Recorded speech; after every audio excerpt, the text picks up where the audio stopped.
Hari Hari. So we're on chapter 1.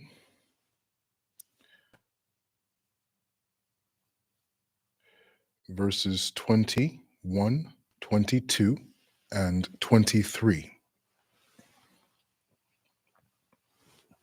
Arjuna is now speaking to Krishna. Arjuna said, "O infallible one, please draw my chariot between the two armies, so that I may see those present here, who desire to fight, and with whom I must contend in this great trial of arms." Text 23.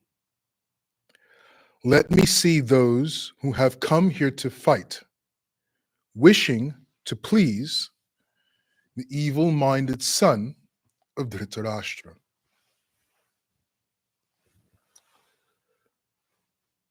We talked about what it means to achieve victory in Gita Satsang 13.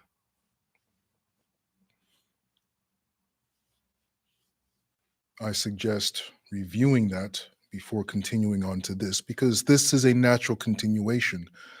If that was defining what it means to be victorious, here we're going to see what it means to be defeated. Arjuna has asked now for Krishna to draw his chariot between the two armies because he wants to see who's there to fight. With whom I must contend, Arjuna says, in this great trial of arms. This is a harbinger of Arjuna's defeat, because now there is an indicator that he is becoming attached to the result. When we become attached to the result of our activities, that attachment is, by definition, temporary. Or rather, it is of the nature of triguna. When we are attached to the outcome of our activities, good or bad, however we want them to go. Well, obviously we want good. But the point being made is when we have an attachment to the result of our activities, that is an indicator that we are in a material mindset. That is an indicator that we are under the sway of triguna. Triguna, by definition, means beginning, middle, and end. Means temporary. Our mindset, our paradigm is one of matter, of temporariness. Here we see Arjuna is succumbing to attachment to the results of his activities. Chapter 5 of the Bhagavad Gita is called Karma Sannyasa Yoga. In chapter 3 and in chapter 5, Krishna tells Arjuna to renounce, to give up, tyaga. Tyaga means to renounce, as does sannyas. Different nuance there, but we won't go into that. Means to give up, karma sannyasa yoga. The process of renouncing karma, the process of renouncing the results of your activities. That is karma sannyasa yoga. We see Arjuna turns to Krishna and says, I want to see who is here, with whom I must fight, who has come here to please the evil-minded son of Dhritarashtra. Attachment is developed. He is being conditioned, he is falling into a matter-based concept, a matter-based paradigm of consciousness. When there is an attachment, that's when we are defeated. Because it is matter-based. We are attached to the results of our activities. That is matter, that is a matter-based state of being. Victory means that everything we do is in connection with Parabrahma, is in connection with Krishna, is in connection with the Supreme, is in connection with that which is eternal. That is a prerequisite for achieving victory. The moment we have an attachment to the result, the moment we develop an attachment to the result, that is a matter-based concept.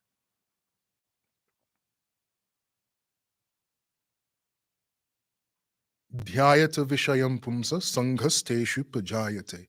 Sangat sanjayate kama, kamat krodho bijayate. Krodhat bhavati sammoha, sammohat smriti vibhrama, smriti bhramshar, buddhi nasho, buddhi nashat pranashyati. While contemplating the objects of the senses, a person develops attachment. Arjuna is contemplating the results, victory or defeat. What's going to happen? With whom must I contend? With whom must I fight? Who will I kill? Who will die? He is contemplating the sense objects. He is contemplating, he's having a risk-benefit analysis and becoming attached to those outcomes. While contemplating the objects of the senses, a person develops attachment. And then it spirals out of control. From such attachment, lust or desire. From desire, anger. From anger, delusion, bewilderment of memory, intelligence is lost. And once intelligence is lost, pranashyati, the game is over. Defeat.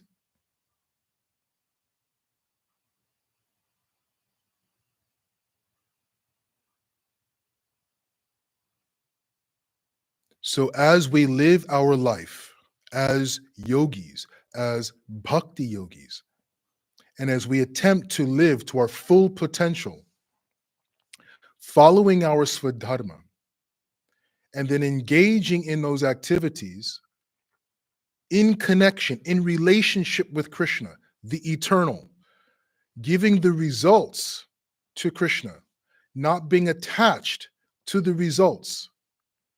Karma sannyasa, renouncing the results, renouncing our attachment to the results, leaving that up to the Supreme, Parabrahma, Sri Krishna.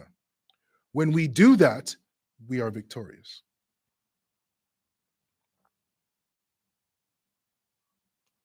But a common concern is, well, if there's no attachment to the result, how are we motivated to give of ourselves entirely to our swadharma, to give ourselves entirely even to the Supreme for that matter? What motivates us? What drives us if there is not attachment?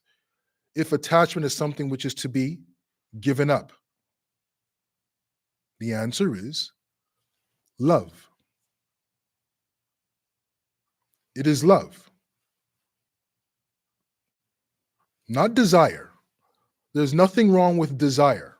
A lot of times we hear spiritualists talk about giving up desire. What that means is, well, Krishna defines what that means to give up desire. Puryamanamachala pratishtam samudramapa pravishanti yadvat. A person who is not disturbed by the incessant flow of desires. And Krishna gives a wonderful example, a wonderful visual. Such desires flow like rivers into the ocean, rivers unceasingly into the ocean. The ocean is ever being filled, but is always still. Such a person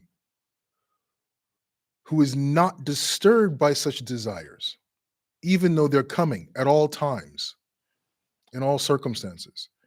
But the yogi who is not disturbed, that yogi achieves moksha, freedom. So it's not about desires per se. We have a material body.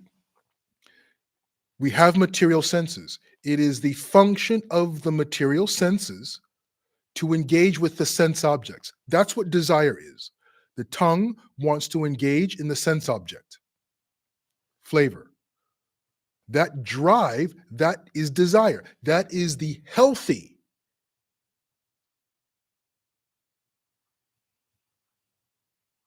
distinguishing characteristic of the tongue. It is supposed to seek tasty foods. Eyes, ears, nose. Our senses are supposed to interact with the sense objects. That is the very definition of desire. The key is to not be disturbed, not to allow the senses to capriciously interact with the sense objects and not being attached to those sense objects. So it's not about desire.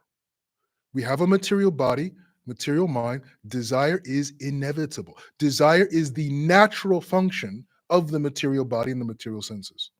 It's not about stopping desire. When you have stopped desire, it's called being comatose. That's the only way you can stop desire. The senses shut down. That is being comatose, being unconscious, or being dead.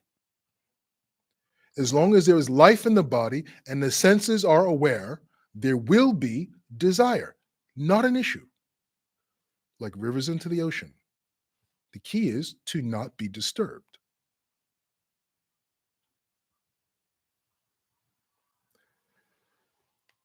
So if the admonishment is to give up attachment, what gives us the impetus, the motivation to engage in our swadharma?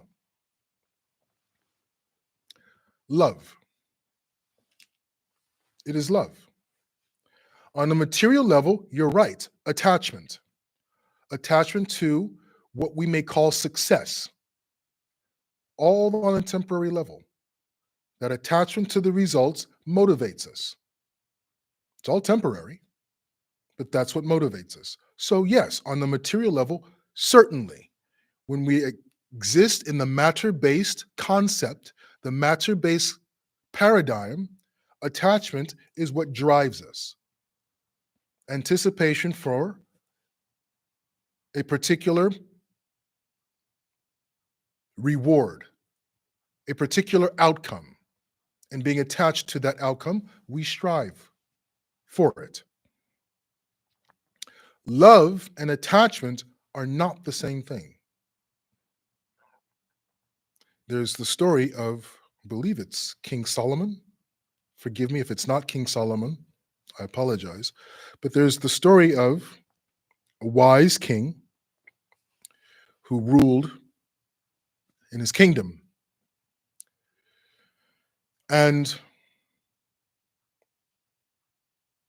in his court entered two ladies fighting over a toddler, a child. One lady was saying, "It's my child. Just see, he looks just like me." The other lady was saying, "No, it's my child. He looks just like me." And they were arguing back and forth and back and forth. And there was no way for anyone in the court to tell who was actually telling the truth. So this wise king, I believe it was Solomon, but I'm not sure, said, "Very well, give me the child." They brought the child to the king. The king put the child on the ground, pulled out his sword. Hush. Complete silence in the court. Both women looking on. What's going on here? And the king said, "Since we cannot determine who is actually the mother," obviously, DNA evidence was not around at the time. The king said, "I will cut the child in half, and each of you will have one half." Immediately, one of the ladies said, "No, give the child to her," to the other lady. And the other lady happily went to gather up the child, and the king clapped her in irons, and sent her to prison. One individual was willing to see the child be cut in half. One was not. That's the difference between love and attachment. One was attached to a particular outcome, whatever it can possibly may be, who knows what was going through that lady's mind. But one was attached to an outcome regardless of what it did to the child. That's an attachment. The other was love, willing to give up her claim to her child in order that the child live. That's love. On a spiritual level, when we are connected with the Supreme, that connection is a reignition of bhakti, that bhakti lata bij, that seed of love that is within each and every one of us. When that seed of love is watered, is nurtured, grows, that is all the motivation we need to stay connected with the Supreme, to act according to our Swadharma, and live a life of victory.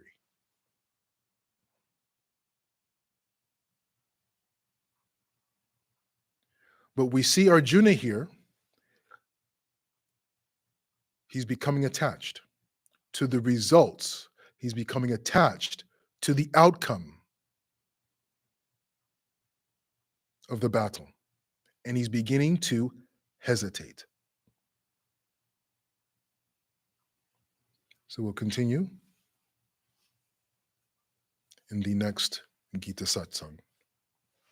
Hari Hari.